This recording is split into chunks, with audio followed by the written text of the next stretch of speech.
East West Bank Mobile App Tutorial. In this video, i-explore natin yung app ng East West Bank, kung ano yung pwede nating magamit dito, at ano-ano yung mga features na meron. By the way, kung first time mo sa channel na to and gusto mo pa ng mga online tutorial videos katulad nito, please click the subscribe button. Ito yung East West app kung saan na-download ko to sa Play Store. Pwede rin naman sa App Store, lalo kung ang gamit nyo ay yung mga Apple devices. Kapag na-install na siya, pwede na kayong mag-sign up at meron kaming ginawang hiwalay na tutorial video tungkol siya. Pag nag-sign up kayo, mag-setup na rin kayo ng passcode ninyo and i-enable yung biometrics para nga naman magamit siya dito sa app. Sa akin, mag-login na ako. Ang gamitin ko pong login ay yung sa fingerprint ko. Kagandahan, hindi ko na kailangan mag-memorize ng password, pero i-ensure nyo lang na kayo lang yung nakaka-access ng phone na yon, lalo pag ginagamit yung fingerprint. This time, makikita mo agad yung account na meron ka sa East West Bank. Sa akin, savings account at makikita ko kaagad yung balanse. Ang kagandahan niyan ay kung sakaling may hinihintay kang perang padala, hindi mo na kailangan lumabas, hindi mo na kailangan mag-ATM balance inquiry. Instead, dito pa lang, i-tap natin, makikita mo yung balanse. Sa bandang baba, makikita mo rin yung mga transaction, kung may nabawas ba na pera o may pumasok ba. Ang kagandahan din ay kung sakali na may nangyayari pala sa account mo, halimbawa nagkakaroon ng unauthorized transaction, nakapag-withdraw, makikita mo rito yung history niyan. Kapag ganun, pwede ka munang mag-report sa East West Bank, ipa-stop mo muna yung sa card mo, or ipa-investigate na rin yung issue. Balik tayo dito. Sa bandang taas, merong apply for product. Ano-ano yung pwedeng i-apply? Pwedeng credit card, pwedeng personal loan, or iba pang savings account. Sa personal loan, coming soon siya, pero yung sa credit card, pwede mong i-tap ito at makakapag-proceed sa next page para sa credit card application. So, pwede mo itong i-explore kung sakaling interesado ka. Oops, login lang ulit tayo. So, meron na tayong product. Invest now. Siguro, by the time na available na to, magkakaroon ng iba't ibang option katulad ng time deposit at iba pa. For now, soon pa lang siya.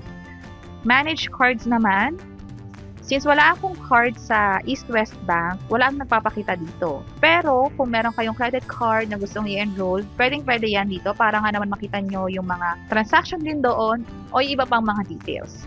Deposit check, beta ang nakalagay, pero pwede nang mag-deposit ng cheque ngayon. Titingnan mo lang yung guidelines, susundin lang ito at pwede nang makapag-proceed sa next step kung saan siya i-deposit sa bank account mo ba, magkano yung amount, at pipicturan mo yung cheque mismo. Ito yung guidelines.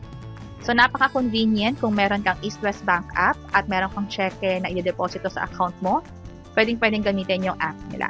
This time, sa baba tayo, sa transfer, pwede kang magpadala ng pera to another East West account or pwede rin naman sa ibang bank account or e-wallet. Pwedeng via InstaPay or PesoNet.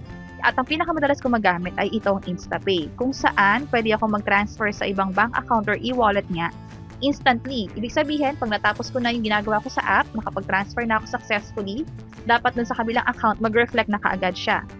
Pag PesoNet naman, ganun din naman, nakakapag-transfer sa ibang bank account, pero may tinatawag na cut-off. 10 a.m., 1 p.m., and 4 p.m. At depende sa cut-off, yung itatagal ng pag-reflect ng pera doon sa kabilang account. Hindi siya instant katulad ng InstaPay, pero mas malaki yung pwedeng i-transfer. Halimbawa, 100,000 yung gusto mong i-transfer, mas maganda na PesoNet ang gamitin mo para nga naman maging successful or hindi siya malimitahan katulad ng sa InstaPay. Magkakaroon ka lang ng error kung sakaling kulang pala yung source account or hindi enough yung balance mo. And sa PesoNet nga pala, pwedeng abutin ng few hours the same day or the following day, which is banking day dapat, bago mag-reflect yung perang padala. Ito yung sa InstaPay, fill upan mo lang to para makapag-proceed. And meron kami ginawang hiwalay na tutorial video tungkol dito. Shinare namin kung nagkaroon ba ng kahit na anong issue, kung naging successful ba. Pwede nyo i-check yung page or channel namin. Pero basically, pag sinap nyo lang yan, piliin nyo lang yung bank account dito. And then, yung account number, ilagay nyo lang dito. Pwede nyo siyang isave sa favorite nyo para nga naman next time kung gusto nyo mag-transfer ng pera sa bank account na to, nakasave na lang siya. Katulad nito, pag sinap ko yung favorites, may na-save na ako dati, pwede ako mag-transfer sa bank account na yan at na-fill upan na yung mga information dito. Amount na lang ang kailangan kong i-enter and yung transfer purpose na din. So, okay na tayo sa transfer. QR, hindi pa siya available by the time na nire-record ko to. Pero, by the time na pinapanood nyo to or tinatry na yung mismong app, pwede kayong makapag-scan para makapagbayad sa mga establishment katulad ng sa supermarket, sa mga malls, or fast food.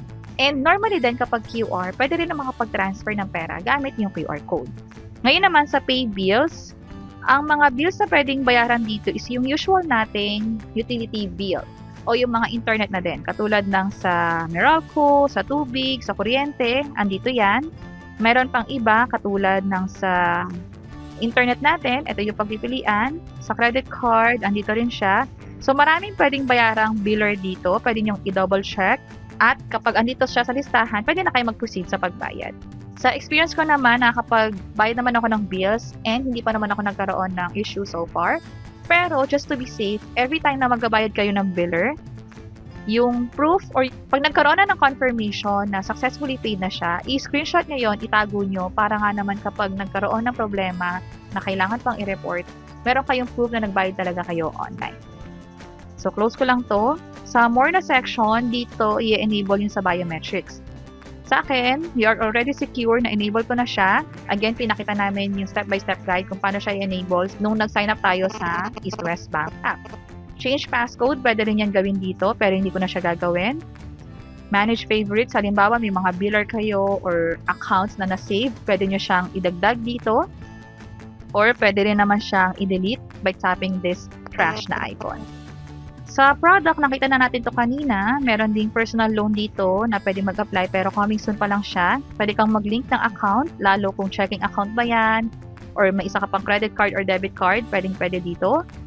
Pwede ka rin mag-book ng time deposit, ipilapan mo lang yung mga option dito. Sa time deposit, ito yung pwedeng kumita yung pera mo habang hindi mo pa naman siya magagamit in the next few months. And then, meron ding managed cards katulad nung nakita natin kanina. Also sa deposit check, which is na-explore natin kanina kahit paano. Again, kung interesado kayo for this specific tutorial video, pwede kami gumawa ng hiwalay na tutorial video.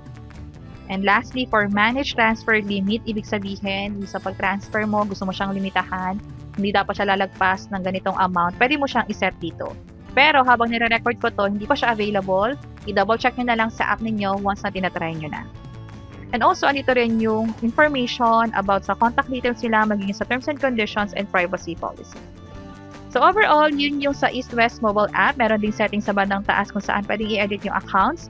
May notification din dito kung saan kapag merong updates, pwede nyo siyang i-check dito via this bell icon. And that's it. Para sa iba't ibang mga tutorial videos tungkol sa East West, again, pwede nyo i-check yung page or channel namin. At sana nakatulong tong video na to. Kung pakiclick ang like button at para sa iba't ibang mga tutorial videos, pwede nyo i-check ito nasa baba. Sana makatulong and see you sa mga next videos. Bye-bye!